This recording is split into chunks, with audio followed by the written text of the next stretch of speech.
Après la victoire, place aux tractations. À la suite de l'annonce de Vital Kamerhe mardi, Augustin Kabouya, de ce mercredi, a débuté les consultations avec quelques membres du Présidium de l'Union Sacrée. Vous suivrez dans ce journal ce qui justifie selon lui cette tournée essentielle à l'avenir de l'Union Sacrée. Il y a 5 ans, la République démocratique du Congo surprenait le monde. Les Congolais assistaient en direct à la télévision à la toute première alternance pacifique entre deux chefs d'État. Les artisans de cet exploit sont Joseph Kabila et Félix Tshisekedi, respectivement 4e et 5e président de la République. Les Léopards vont à la chasse pour une qualification en 8e des finales ce soir à Korogo. Face aux Tanzaniens, la RDC qui a sorti du beau jeu depuis le début de cette CAN a non seulement des chances pour se qualifier mais aussi d'occuper la tête du groupe F très disputé. Mesdames et messieurs, bonsoir. Au lendemain de la sortie politique de Vital Kamerhe et d'autres forces politiques membres de l'Union Sacrée de la Nation, les couloirs sont en agitation. L'Union Sacrée a battu campagne ensemble, mais pour la réaction de Félix Tshisekedi, est-ce que la répartition des postes se fera sur le ring? Point d'interrogation. Augustin Kabouya, secrétaire général de l'UDPS, arrivé en tête lors des législatives, a rencontré quelques collègues du Présidium de l'Union Sacrée, parmi lesquels Christophe Mbosso, Jean-Pierre Bemba et Bahati Lukwebo. Aux gens de se réunir et de réfléchir. Tout comme nous aussi, nous venons de nous réunir et nous avons aussi réfléchi. Nous prenons la démocratie. Ils sont libres d'envisager, d'avoir des ambitions, ce qui est tout à fait normal. N'oubliez pas que la RDC, c'est un État qui prône la démocratie. Et nous ne pouvons pas empêcher les membres de l'Union Sacrée de se réunir. Le danger peut intervenir seulement quand les gens se réunissent pour comploter contre l'Union Sacrée. Or, dans les réflexions, je ne vois pas ce qui peut m'inquiéter. Nous sommes des responsables politiques aussi. Nous venons de nous concerter pour voir ce que nous pouvons faire aussi pour le bon fonctionnement et la réussite du deuxième mandat du chef de l'État.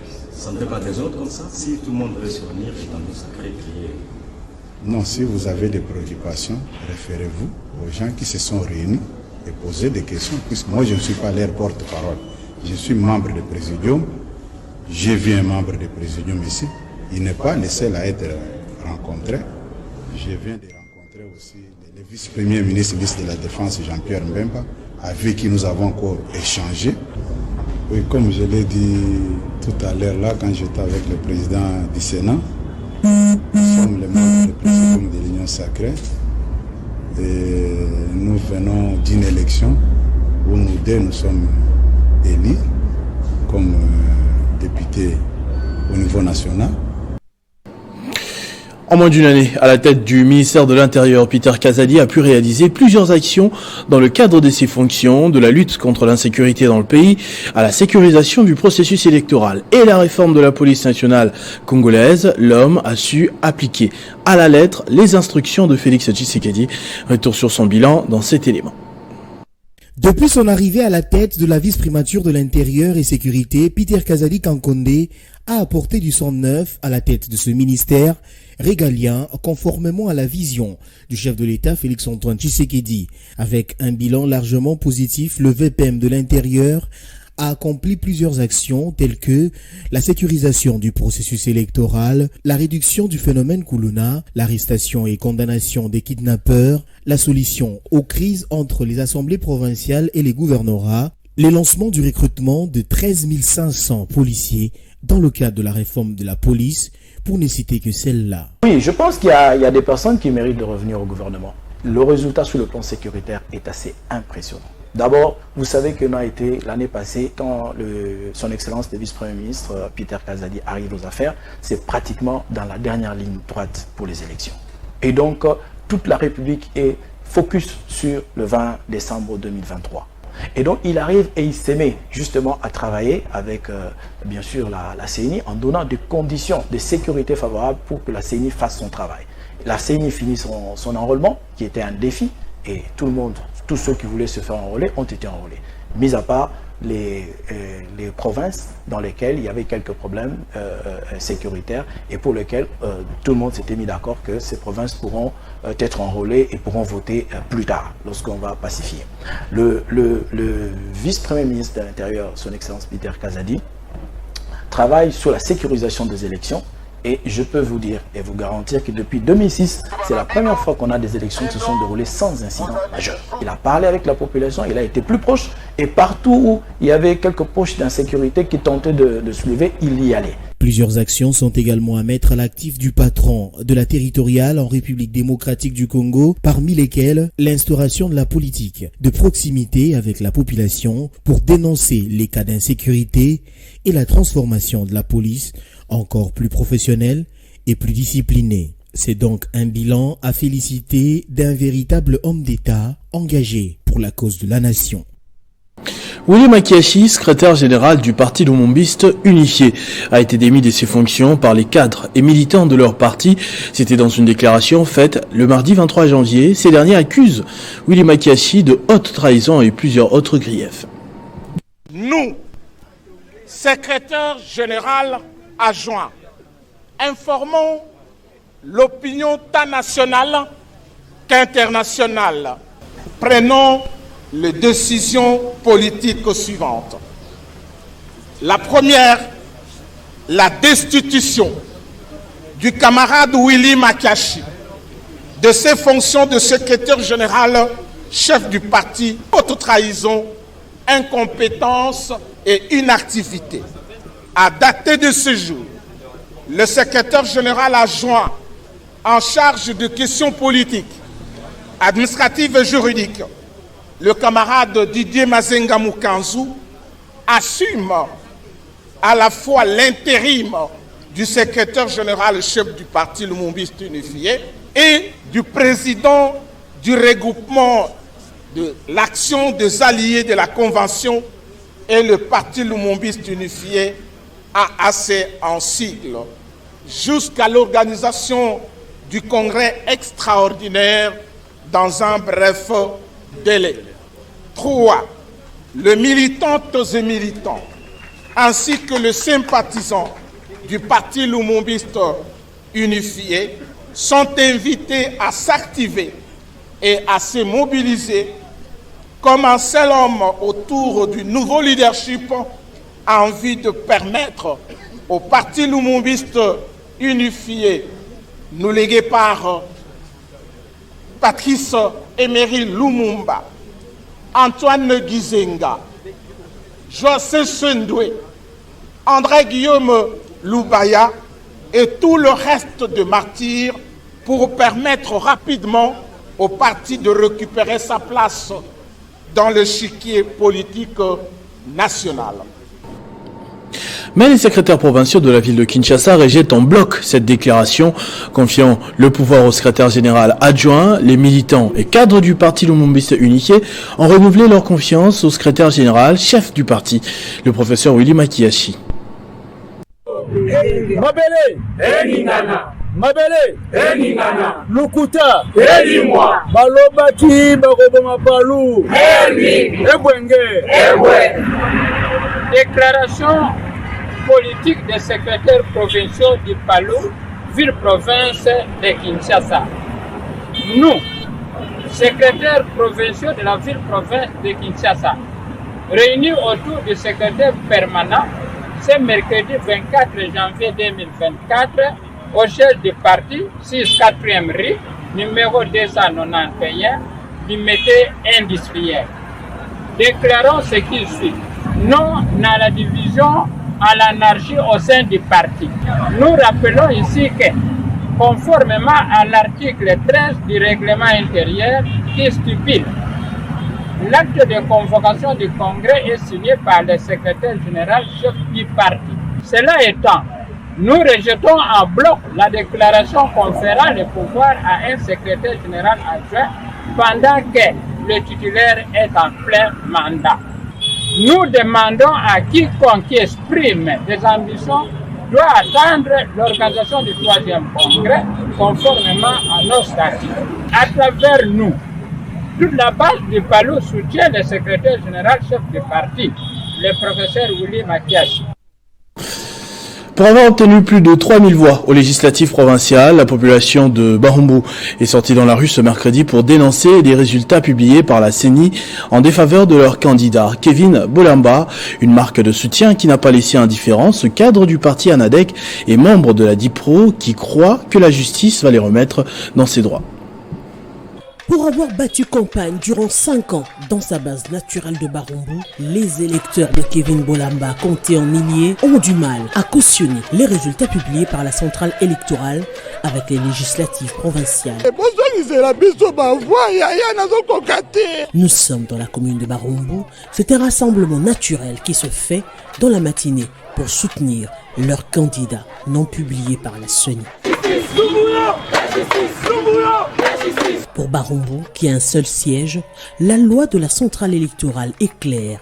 Elle dit, dans une circonscription à plusieurs sièges, où le seuil est applicable, celui qui obtient la moitié des suffrages valablement exprimés, plus une voix dans la circonscription, se voit d'office attribuer un siège que son parti ou regroupement ait réalisé ou non le seuil, ou encore à la différence des circonscriptions à un seul siège où le système majoritaire est appliqué ou est proclamé élu celui qui obtient la majorité simple de voix dans la circonscription. Dans le cas échéant, Kevin Bolamba a obtenu plus de 3000 voix, plus de voix que le candidat proclamé.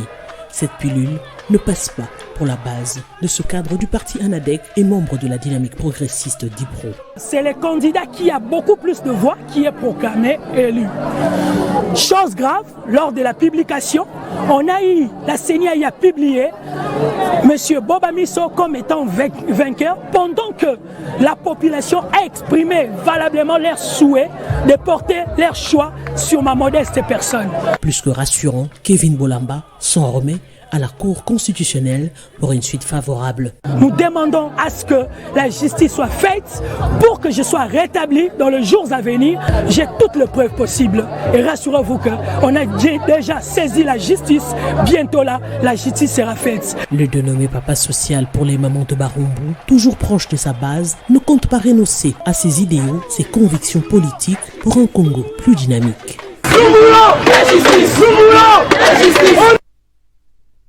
Député national Moïse Agé Matembo Toto a publié un communiqué de félicitations pour l'élection de leur autorité morale ce mercredi. Cette confiance méritée lui accordée par la circonscription de Lubudi marque un point essentiel dans sa courageuse carrière politique et augure un avenir meilleur, peut-on lire dans les lignes. Cher honorable, autorité morale de la dynamique des Républicains pour l'émergence du Congo en sigle direct, au nom de tout votre cabinet, nous vous présentons nos vives et félicitations à votre élection en qualité de député national. C'est avec un grand plaisir que nous vous voyons aujourd'hui accéder à ces nouvelles responsabilités. Cher honorable, nous sommes convaincus que votre présence au sein de l'Assemblée nationale sera et demeurera une source de solutions aux problèmes réels du territoire de Lubudi, votre fief électoral qui du reste n'est jure que sur votre émergence politique qui aura un impact direct sur son développement. Ainsi, nous saisissons encore une fois cette occasion pour vous réaffirmer notre soutien indéfectible et notre accompagnement dans l'exercice de vos nouvelles fonctions au service de la nation. Occasion également de féliciter le président de la République, Félix Tshisekedi, pour qui vous avez battu campagne à travers la République, aujourd'hui réélu et investi président de la République pour un nouveau mandat. L'écoute, le dialogue et le travail acharné sont depuis de longues années des qualités qui vous caractérisent et qui seront des atouts pour embrasser vos nouvelles responsabilités. En cette heureuse circonstance, nous vous présentons encore une fois nos sincères félicitations et nos vœux de réussite dans les futures actions que vous mènerez à l'Assemblée nationale. Puisse l'Éternel Dieu vous accorder sagesse et plus d'intelligence nécessaires afin de mener à bien l'action du pouvoir législatif pour l'émergence de votre circonscription de Lubudi, la paix et le développement durable de notre pays, ce don béni de l'Éternel Dieu, fructueux et excellent mandat. Tout en vous souhaitant que Dieu vous bénisse, que Dieu bénisse la dynamique des Républicains de l'émergence du Congo, que Dieu bénisse la République démocratique du Congo, son peuple et son président, Maître Manzambi Kavoko Sam, directeur de cabinet. Après avoir pris part à l'investiture du président de la République, Félix-Antoine Tshisekedi, pour son second mandat, le gouverneur en fonction du Congo central, élu national et provincial à Matadi, Guy Bandou, est retourné dans le chef-lieu de cette province. C'est un accueil chaleureux qui lui a été réservé par la population de cette ville qui attend encore plus de son représentant. Élu député national et provincial à Matadi, le gouverneur du Congo central est de retour dans son fief et c'est une marée humaine en liesse qui accueille le docteur Guy Bandou accompagné de son épouse. Le gouverneur en fonction du Congo central revient de la capitale Kinshasa où il a assisté à la cérémonie d'investiture du chef de l'État Félix-Antoine Tshisekedi pour qui il a mouillé les maillots pour le faire élire dans cette province avec plus de 90% de suffrages exprimés et ce pour la première fois de l'histoire. De Voindou jusqu'au gouvernorat du Congo central, en passant par Mikondo, stade Kiavu 24-15, le cortège et la population ont sillonné tous les points stratégiques de la ville portuaire.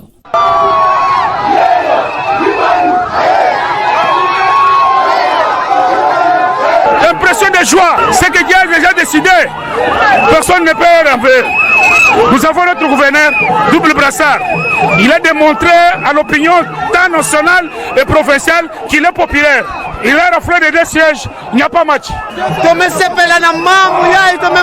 Les Matadiens en ont profité pour s'offrir un verre dans la soirée à l'occasion du retour de ces dignes fils du terroir. Le docteur Guy Bandou Ndungidi continue avec sa vision, celle de défendre les intérêts de la population des Matadi qui a porté son choix sur sa personne en les votant massivement aux dernières législatives au pays.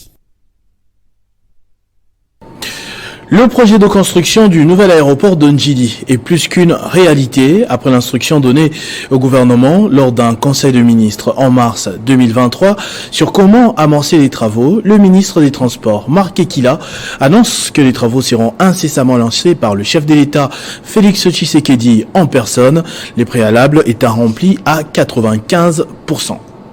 Arrivé dans la matinée, c'est d'abord à travers un échange sur ce projet de construction et modernisation de l'aéroport international de Ndjili que la visite commence. Autour de la table, le ministre avait en face de lui les responsables de la régie de voies aériennes, la délégation de la société turque Milvest, représentée par son président du conseil d'administration Turban Mildon et les membres de son cabinet. Il s'en est suivi d'une projection de la maquette des nouvelles infrastructures aéroportuaires qui va sortir des terres dans les prochains mois. Travaux qui seront exécutés par la firme turque Milvest qui n'est plus à présenter en RDC. Par la suite, Marc Ekila, accompagné de toute la délégation, est allé visiter le site où sera érigé cet édifice. Face à la presse, le patron du secteur des transports s'est réjoui d'annoncer que tout était enfin prêt pour le début des travaux dont le lancement sera effectué par l'initiateur de la vision. Le cadre étant assaini avec l'apport d'un cabinet international. Je suis arrivé aujourd'hui pour une séance de travail à la RVA sur le site de l'aéroport international d'Ndjili dans le cadre de l'exécution de l'instruction qui nous avait été donnée depuis le mois de mars de l'année passée. Nous avons eu à effectuer beaucoup de réunions pour vider tous les préalables qui s'est posé en vue de démarrer effectivement les travaux sur le site. Il faut signaler que les deux parties, RVA et Milvest, se sont mis d'accord après une longue discussion sur les débuts des travaux tant attendus et qui vont durer 2 ans. Les sites sur lesquels nous nous trouvons, parce que c'est sur ces sites que finalement sera procédé au lancement des travaux par son Excellence, Monsieur le Président de la République, chef de l'État, dès lors que son agenda le permettrait. Il faut noter que dans un partenariat avec le gouvernement congolais pour ce projet de construction de l'aéroport international de Ndjili, l'entreprise turque prévoit un investissement d'1 demi-milliard de dollars américains pour mener à bien ce projet. Un mot d'histoire, ce mercredi, il y a 5 ans, Joseph Kabila passait le flambeau à Félix Tshisekedi. C'était une première dans l'histoire qu'un président succède à un autre sans le moindre coup de feu ou effusion de sang. Il s'en est suivi une alliance qui n'a pas tenu 2 ans. Extrait du tout premier discours de l'ancien président de la République, la veille de cet événement célébré tel le Nouvel An dans tout le pays. Grâce à votre maturité, les élections se sont déroulées dans le calme, ce dont je vous félicite. Et une première de taille. Elles ont été intégralement financées, comme je l'avais promis, sur fonds propres du gouvernement de la République. La souveraineté nationale, l'indépendance de notre pays et la dignité de notre peuple n'ont pas de prix. elles ont été réaffirmées. C'est un véritable motif de fierté. Elles doivent continuer à être défendues et sauvegardées, autant que doit l'être notre riche diversité culturelle.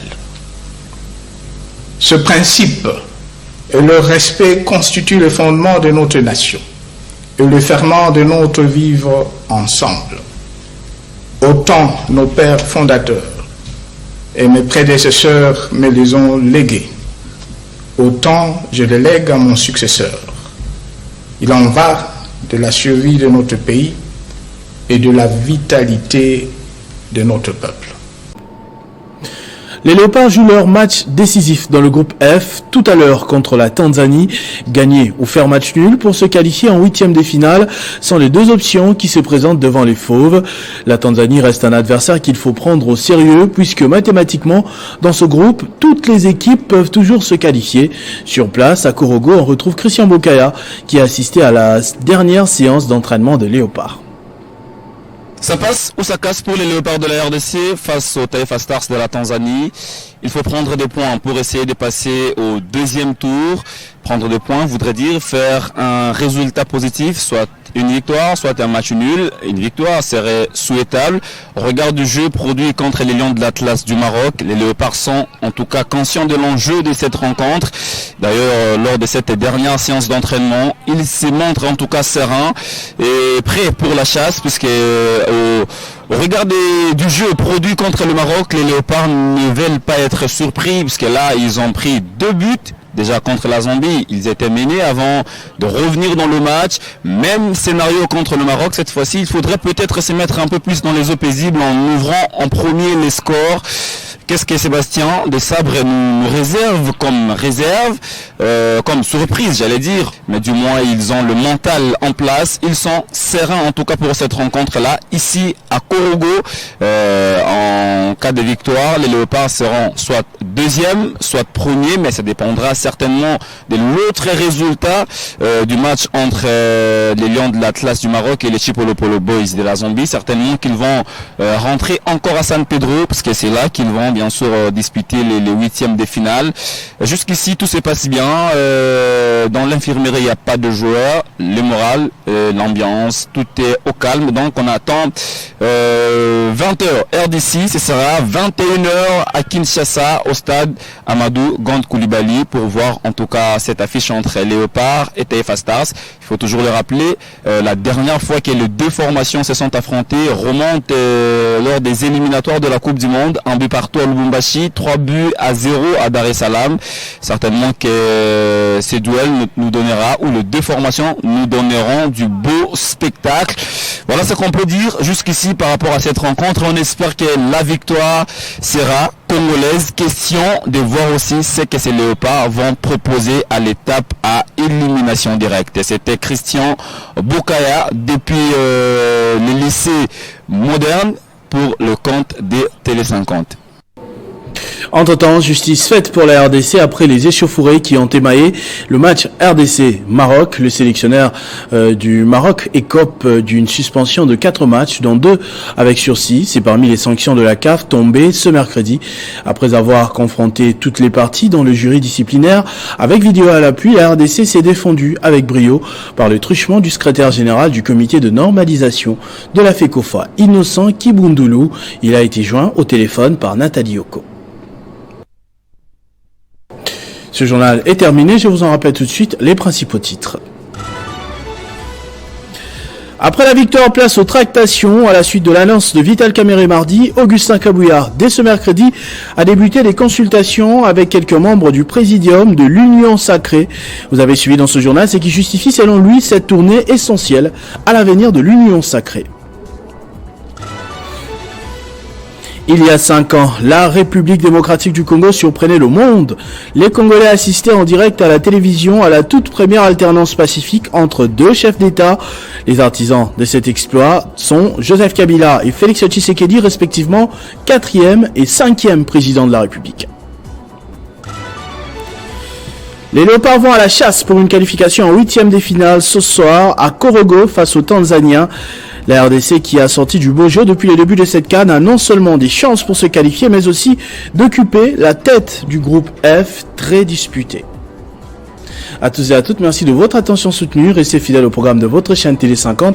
Vivez heureux, vivez 100 ans, mesdames et messieurs.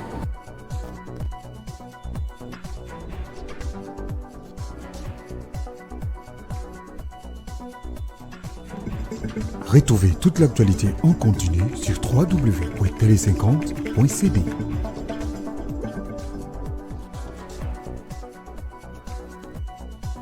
Message de félicitations du comité de gestion de la Sodimico SA à son Excellence M. Félix Antoine Tshisekedi Tshilombo, réélu président de la République démocratique du Congo.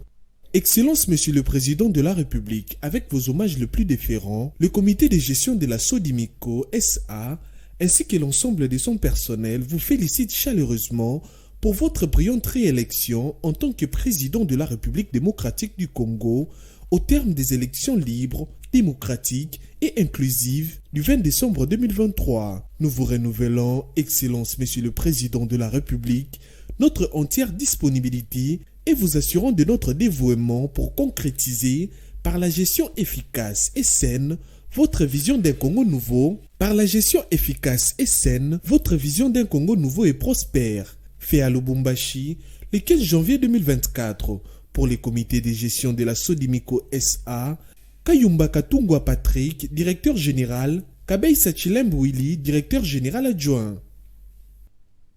Communiqué nécrologique. Décédé depuis le 15 janvier 2023, les familles Putela, Botala, Lomame, Impoma, Loyomo, Baloubé, ainsi que M. Christian Bernard Botela, directeur honoraire de la Direction Générale de la Dette Publique, portent à la connaissance des ressortissants de Itipo Village dans les territoires de Bikoro, les membres de la SANEF, les cadres et agents territoriaux du ministère de l'Intérieur, Sécurité, Décentralisation et Affaires coutumières, qu'est le deuil de leurs frères, papa, oncle, époux et grand-père, Ambroise Boutela Konkemongo, s'observe au numéro 3 de l'avenue Zongo, dans la commune de Massina, quartier sans fil, référence paroisse Divin Maître.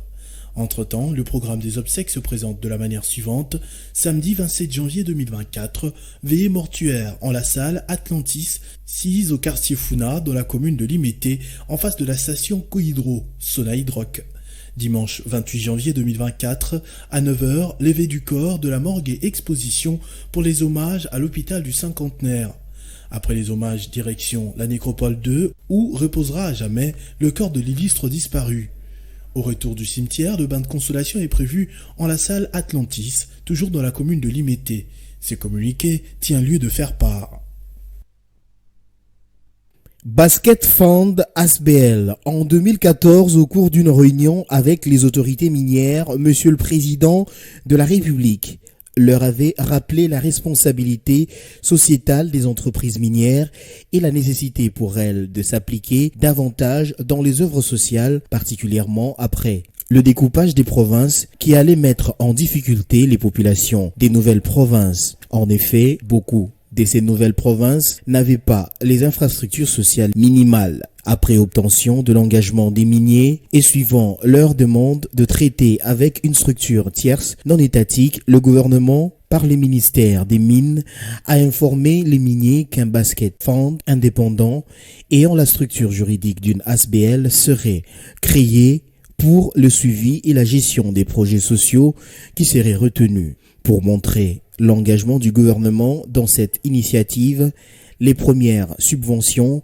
ont été versées par le gouvernement. Au regard de la création de cette ASBL et des dites subventions, certaines sociétés minières ont honoré leurs engagements et ont contribué au Basket Fund ASBL. Les contributions ont cessé après l'adoption du nouveau code minier que les miniers avaient rejeté. Les contributions ont cessé après l'adoption du nouveau code minier que les miniers avaient rejeté. Les projets étant initiés au profit des nouvelles provinces, le Tanganyika retenu comme province pilote, les sociétés minières nationales et le gouvernement ont poursuivi seules les subventions. Le projet de l'hôpital moderne de Kalemi devait être suivi par la construction de la nouvelle université de Kalemi sur un site réservé par Monsieur le Président de la République honoraire et convenu avec la province comme espace de la nouvelle ville de Kalemi. Les travaux de construction de l'hôpital, achevés à plus de la moitié,